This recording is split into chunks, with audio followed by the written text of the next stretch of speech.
자, 두산중공업을 제가 한 2주 전부터 계속 올려드리고 있는데, 이 원전 관련주와 이 전기 관련주들을 꾸준히 관심 있게 보는 게 중요하다고 그랬죠. 우리가 주식을 하기 위해서는 세계가 어떻게 흘러가고 지금 어디에 발맞춰 가야 되는지가 굉장히 중요하다고 말씀드린 적이 있습니다. 물론 우리나라 이슈나 우리나라 것만 보면 되지 굳이 왜 세계 흘러가는 것까지 봐야 되지 하지만 그렇지 않죠. 주식을 할 때는 예전에 주식 안 할 때는 우리 동네 물가만 신경 쓰면 되는데 주식을 하면 우리나라 정책, 그리고 세계 이슈, 세계 정책까지 반드시 관심을 같이 봐야 되는데, 오늘 원전 관련주들이 굉장히 강한 흐름을 보여주고 있고, 제 원전 관련주에 대한 관심을 꾸준히 가지시면 어떨 거라고 계속해서 말씀드리고 있었습니다. 몇 가지 이슈를 더 살펴보면 사실 오늘의 이슈는, 자, 머니에스의 이 이지훈 기자님의 출처고요.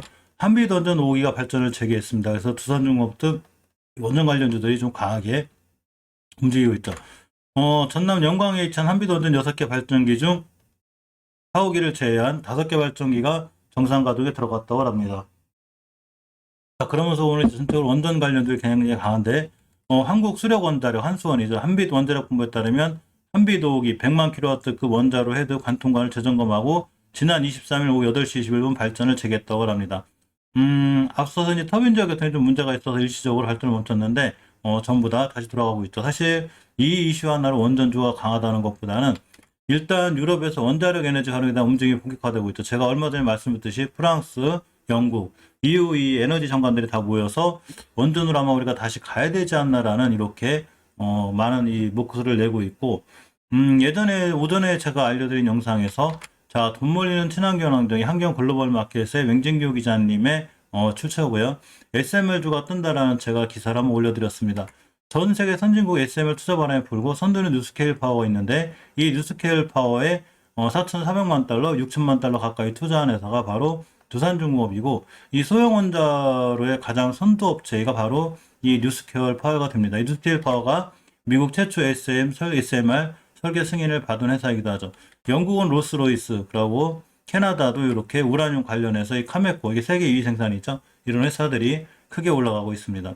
잠깐 살펴보면 아침에도 살펴봤지만 세계적인 탈원전 기조로 찬밥 시대였던 원자력 발전이 돌아왔다. 이건 맞는 말이죠. 왜냐하면 중국 전력난, 인도 전력난으로 이 전력난을 해소해야 되는데 친환경 가지고는 도저히 부족하고 또 하나 석탄을 안 쓰기로 탄소 중립을 해야 되기 때문에 석탄을 쓰면 아무래도 오염이 많이 되다 보니까 우리가 석탄은 쓰지 않고 전력은 만들어야 되고 대안주로 원자로를 쓰면 되는데 대형 원자로가 위험하다 보니 이 소형 모듈 원자로에 대한 관심이 굉장히 커지고 있고 이 소형 원자로에 대한 이 빌 게이츠와 워렌 버핏도 관심이 많기 때문에 역시 SMR 시장에 뛰어들었습니다. 미래를 보는 가장 좋은 눈을 갖고 있는 두 분이 바로 빌 게이츠와 워렌 버핏이죠. 업계의 선두주자가 뉴스케일 파워인데 이 모 회사가 플루어고 이 뉴스케일 파워에 바로 투자해놓은 회사가 두산중공업이 됩니다. 이 세원전 수주를 앞둔 두산중공업 10%이 뭔 얘기냐면 저번에도 제가 한번 말씀드렸는데 이 이집트에서 조단위의 원전 계약을 앞뒀다고 그랬죠. 25일 0시 20분 기준 두산중공업 건설에 대해 10%, 오늘 아까 보니까 13%까지 올라갔는데 올해 하반기 들어서 탈원전 기준의 주가가 이제 급등했고 개인 투자 사이에서 일명 두슬라로 이렇게 불리고 있었죠. 사실은 이게 좀 애매해요. 왜냐하면 두산중공업은 탈원전 기조라고는 하지만 풍력에 대한 이슈도 있고 또한 소형 모듈 원자로 아까 말씀드린 뉴스케일 파워에 투자해 놓으면서 이렇게 원전 관련주기도 하죠. 그래서 양쪽에 다 엮여있기 때문에 사실 상당히 좋다가 예전에 원체 많이 올라왔기 때문에 기술적으로 보면 조정을 거치고 다시 상승하는 이런 분위기가 됩니다. 이번에 아랍에미리트 바라카 원전 1호기 이 계약 예방 정비 사업을 수주했는데 이거는 예전에 해놓은 거 연장선상이지만 이집트의 엘다바 프로젝트는 한수원과 한전기술, 현대건설, 두산중공업들이 컨소시엄을 이뤄 입찰했고 사업 규모가 10억 달러 약 1조 1,800억 원에 달한다고 합니다. 그래서 여기에 가능성이 뭐 딱 공시가 나오기 전까지는 수주를 받았다 마도 우리는 모르지만 이런 거에 대한 가능성과 희망사항이 있기 때문에 주가들이 조금 더 강하게 반응하고 있습니다. 원전이 이 탄소 제로의 이 가장 큰 역할을 할 거라는 예전에 글로벌 이코노믹의 6월달 기사가 있습니다. 그래서 6월 7일부터 벌써 이런다는 이슈들이 굉장히 있었고 10년 만에 이 회복세라고 하죠. 그러니까 올해가 원전주 관련주들이 그래서 굉장히 좀 좋았는데 사실 전 세계적으로 후쿠시마의 원전 사고 후유증이 좀 있어요. 그렇지만 일본도 이렇게 큰 아픔이 있는 일본도 소형 원전에 투자해야 되지 않나 이렇게 지금 발표하고 있죠. 원전의 문제점은 사실 아직 여전하긴 하죠. 이 방사성 폐기물 문제도 있고 그래서 이 소형 원자로가 이런 걸 많이 해결해 주지 않을까라는 SMR에 대한 기대가 굉장히 크고 원전에 대한 최근 인식 변화도 많이 돼 있습니다. 원자력 옹호자들과 일부 환경론자들은 여전히 원자력이 기후변화를 해결하는 청정에너지 정책의 초석으로 보죠. 물론, 물론 태양광이나 풍력이나 이런 게 진짜 친환경이긴 하지만 이것만 가지고는 역시 전력을 해결하기 힘들죠. 그렇기 때문에 결국 원자력이 기후변화를 해결하는 가장 청정에너지 정책으로 보고 있는 게 맞고, 이 원전은 특히 막대한 보조금을 받고 있는데 현대 원자력은 미국의 모든 저탄소 발전량의 절반 이상을 차지하고 있고 세계 저탄소 전력량의 30%를 차지하고 있기 때문에 엄청나게 많은 이 비중을 차지하고 있죠. 영국, 프랑스, 심지어 일본과 같은 국가의 정부관리들은 기후변화에 기여하는 탄소 배출을 줄이기 위해서 국내 및 국제 목표 달성을 위해서 원자력 유지가 반드시 필요하다는 주장을 하고 있습니다. 물론 대형 원자로보다는 소형 원자로 SMR 쪽에 관심이 많은 건데, 자, 이런 소형 원자로가 향후 원전이 갈 방향으로 공감대를 얻고 있고 소형 원자로가 부상한 이유가 바로 저탄소 시대의 도래가 되기 때문에 그렇습니다.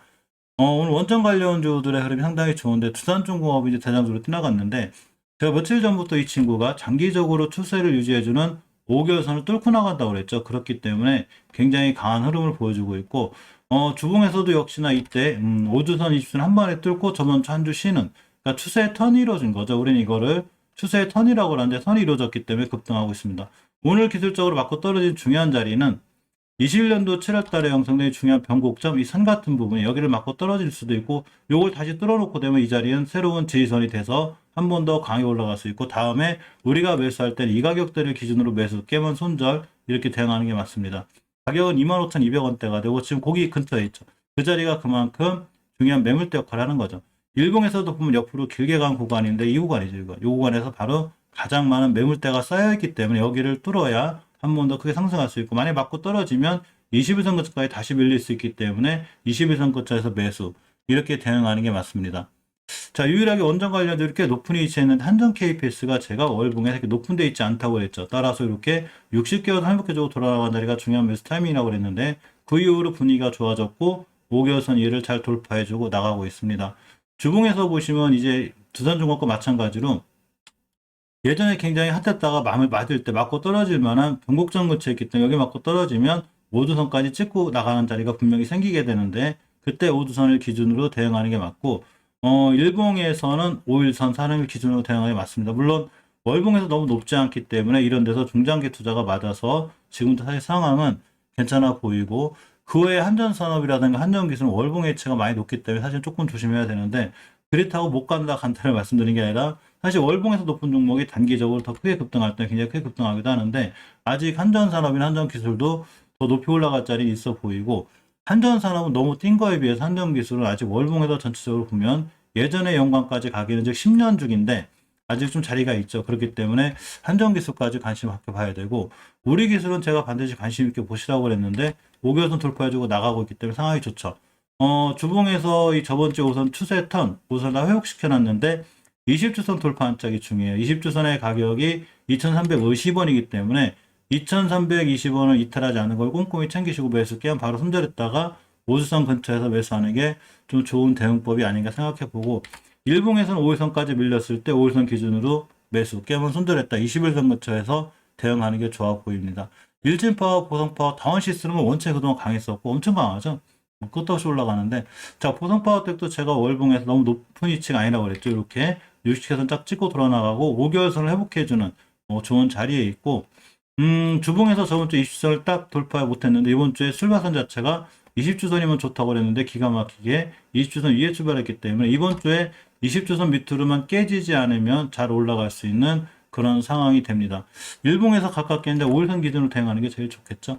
자, 이렇게 여러모로 봐도 역시나 원전 관련주도 제일 강하고, 에너토크는 벌써 상한가를 시연하고 다음날 또한 이제 11%가까이 뛰었기 때문에 조정이 들어오는 건데, 역시나 관심 있게 갖고 있고 보다가 월봉에서 엄청 높은 위치가 아니기 때문에 이렇게 5개월선의 변곡점 가격으로 12,500원대가 되는데 이런 자리들을 이탈하지 않는 선상에서 에너토크도 다시 한번 보시는 게 좋아 보이고, 이 원전 관련주 움직일 때 꼭 같이 움직이는 종목들이 이제 전기 관련주인데, 재룡산업 같은 경우 이제 무증에 대한 이슈가 있고 선도전기 6,000원대 고가를 찍고 왔기 때문에 좀 그렇지만, 나머지 전기 관련주들은 원전 관련주 해서 관심 있게 보면 되고, 이따 멤버님들하고 토론할 때 원전과 정기 관련주에 다 볼 거기 때문에 편집해서 다시 한번 제가 올려드릴 수 있도록 이렇게 하겠습니다.